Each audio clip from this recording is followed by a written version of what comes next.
Hey all, Scott here. I've realized today's youth is way into getting corrupted, so it's only fair to give every possible good or service an age-appropriate rating. Introducing the Food Eating and Ratings Association, or FEAR for short, where we give all food on the market a rating so you can decide if it's right for you and your kids. E for edible, R for ranch, and ITLFN.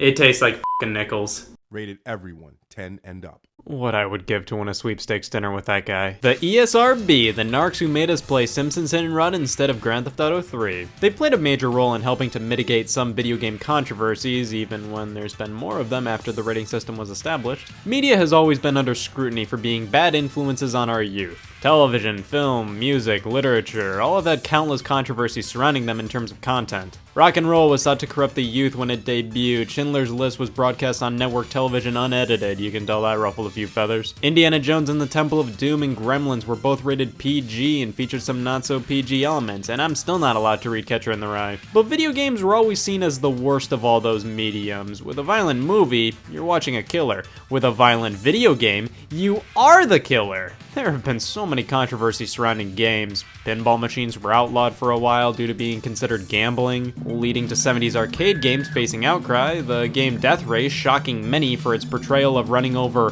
gremlins. Gotcha's controls were designed to look like Custer's Revenge on Atari 2600 doing the whole Custer's Revenge thing. And as the years went on, technology advanced, and violent video games weren't, oh, it kinda looks like you're killing people. They were more like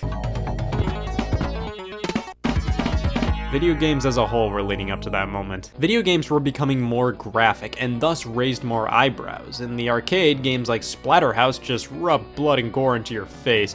Narc was an incredibly violent one where you blew up dozens of people, but they were all drug dealers and the game had an anti-drug message. And of course, Mortal Kombat. The fighting game craze started with Street Fighter II in 1991, and a year later, Mortal Kombat came out and had to stand out from the crowd. It utilized digitized graphics, which looked insane at the time. It was so realistic. But also to help it stand out, it had a little help from our friend Gore. The game already caused tons of controversy due to this, but it was multiplied exponentially when the game made its way to home consoles, especially the Sega Genesis. Positioning the Sega Genesis as the more adult console, Sega felt the need to live up to that reputation by allowing more mature games on the system while also imposing less censorship than Nintendo. This was famously done with the home versions of Mortal Kombat. While both the Super Nintendo and Sega Genesis versions initially lacked the blood and gore of the arcade version, all you had to do on the Genesis was enter in that sweet cheat code to enable it. While this made the Genesis port a hit with kids,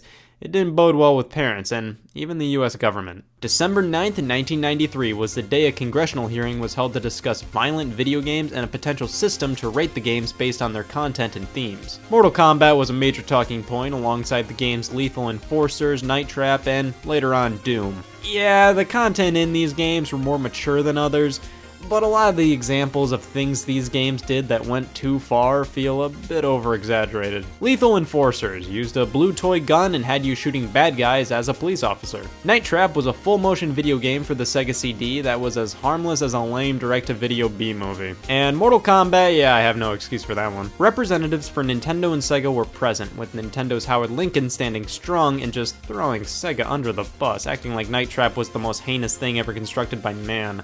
Obviously, it would not pass our guidelines. This game, which as you've indicated, promotes violence against women, simply has no place in our society. This scene from Night Trap was the one everybody got up in arms about. You can't look at this scene and say, oh man, this is poisoning the minds of our youth. Like, what's going on here? To anyone watching this scene, it looks like a bunch of burglars are pumping a girl's neck with some machine, which led to everybody saying, I don't know what's going on, but I don't like it. Even though at the time of the hearing there would be no technical way for Night Trap to run on a Nintendo console, Lincoln made one thing very clear.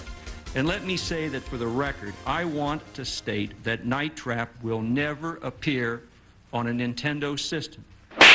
Nintendo wasn't immune to criticism during the hearing, but Sega was getting absolutely slaughtered, mainly due to the significant increase in mature themes with games on Sega platforms.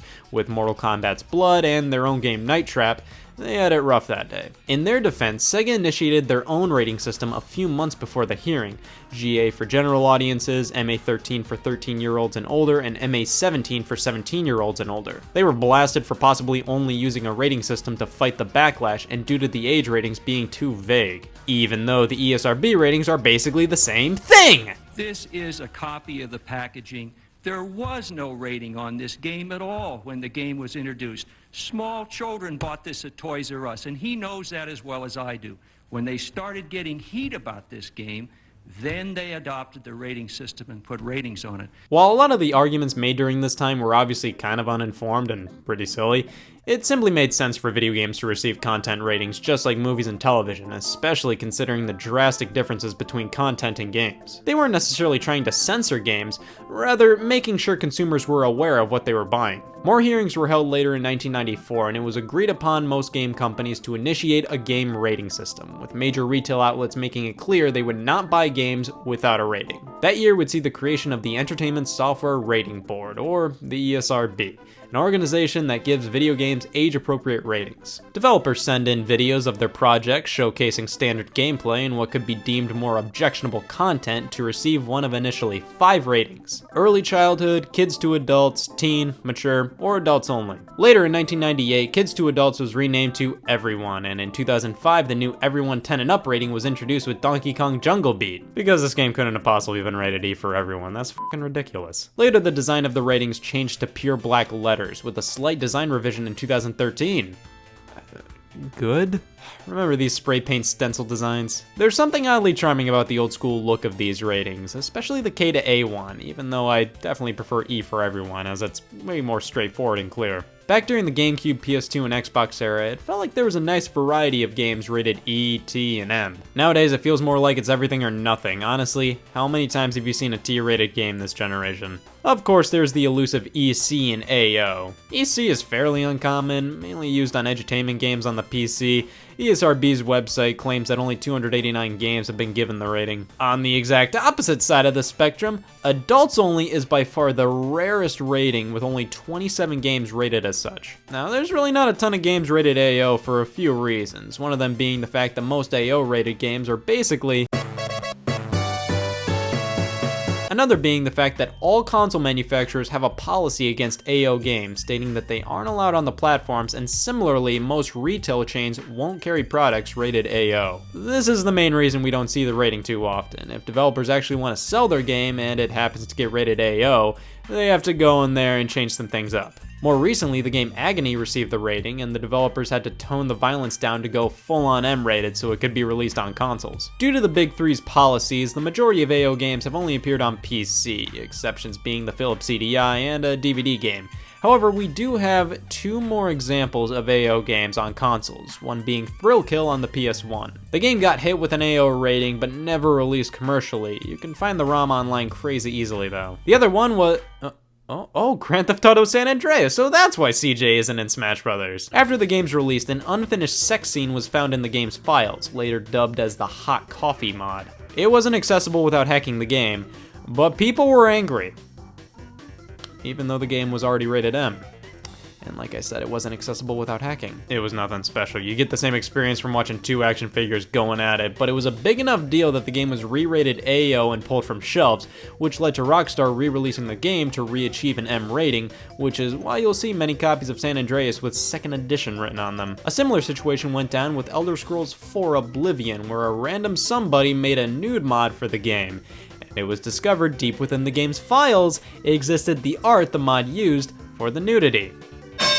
That was uncalled for. Nowadays, it feels like more mature content is getting the pass within lower age ratings. Indigo Prophecy's unedited PC release was originally given an AO rating, but recently with the release of an uncensored remastered version, it was given an M. Also, Galgun Double Peace is a game where you shoot pheromones at girls and it's rated E for everyone. Guys, society finally accepts us.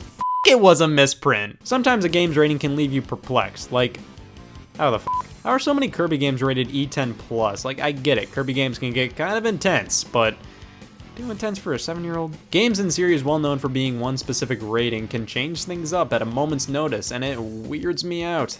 Dark Souls? Oh yeah, big M-rated series. Okay, Batman Arkham series. Well, Phoenix Wright, oh come on. Fight Night, an EA Sports title, easy contender for family fun, Jesus. When you look at this, ESRB.org has a description of content found in games that could be objectionable. I gotta say, many M-rated games definitely have a hearty dose of fucking shit. With ESRB being around for nearly 25 years, it's maintained its place as one of the most important aspects of the gaming industry.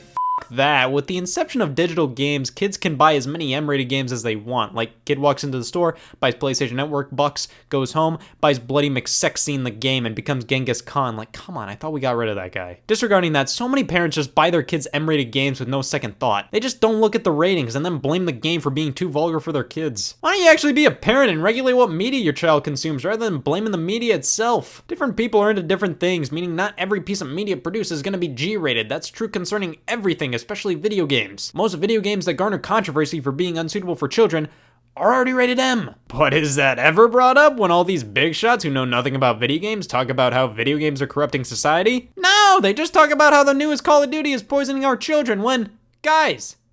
It's absolutely ridiculous how hard it is for people to notice the bold black letter in the corner of these games. Well, I'm taking a stand. We need to expand the size of these things. It's for the kids.